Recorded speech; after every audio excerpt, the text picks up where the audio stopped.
अपना पानी तो पी जाते हैं, दूसरों का भी पी जाते हैं, वो पानी नहीं पी रहे हैं सुबह से, लेकिन आज हमने सब खवाया।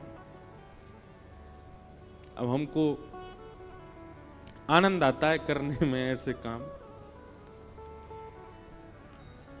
अच्छा है। कई लोग बोलते हैं कि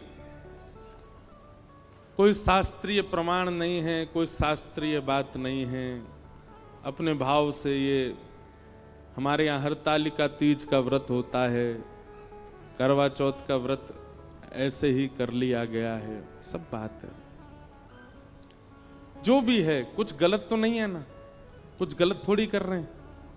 अगर शास्त्रीय बात नहीं भी है तो कोई अपराध तो नहीं है ना, केवल अन्न का त्याग ही तो कर रहे हैं पूरे दिन। माताएं बहनें अपने दीर्घ आयु के लिए पति की करती हैं व्रत, अच्छा बात है। वैसे दीर्घायु बाद का विषय होता है, दीर्घायु बाद का विषय है, प्रेम प्रथम विषय है। प्रेम वर्धन के लिए कर रहे हैं। अच्छा, तो आप सबको पावन उत्सव की बधाई। कार्तिक मास चल रहा है, ठाकुर जी की प्राप्ति, इसी को दामोदर मास भी कहते हैं। भगवान को उखल से यशोदा मैया ने इसी मास में ही बांधा था, इसीलिए इसको दामोदर मास कहते हैं। दामोदर मतलब दाम कहते हैं रस्सी को, और उदर यानी पेट, जो रस्सी को अपने पेट में अंतर ध्यान करते जा रहे थे, ऐसे भगवान का नाम पड़ गया दामोदर। यशोदा मैया बड़ी करती जाए, रस्सी छोटी होती जाए, इसलिए नाम पड़ गया दामोदर। तो ऐसे ठाकुर जी इस मास में बंधन युक्त होने को तैयार हो जाते हैं। बहुत ध्यान से सुनिएगा,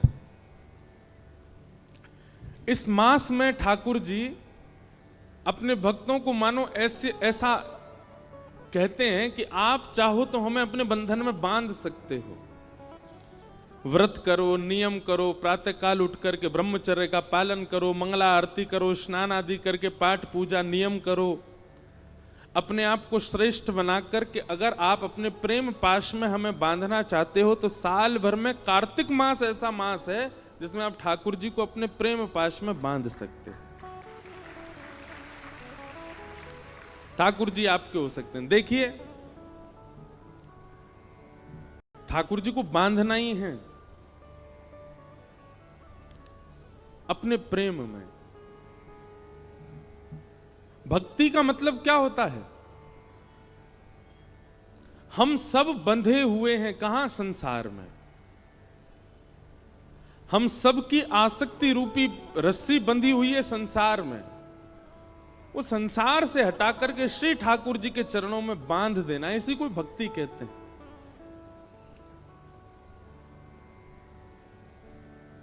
लेकिन संसार से जब हमारी आसक्ति रूपी रस्सी बंधी होती है तो हम बंधन में होते हैं, संसार तो मुक्त ही है।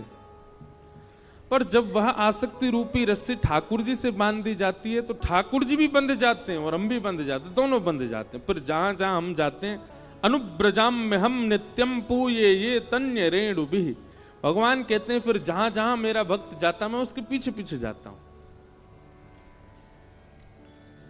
तो ये बहुत पवित्र मास है, ब्रह्म मुहूर्त में उठने की विधा है।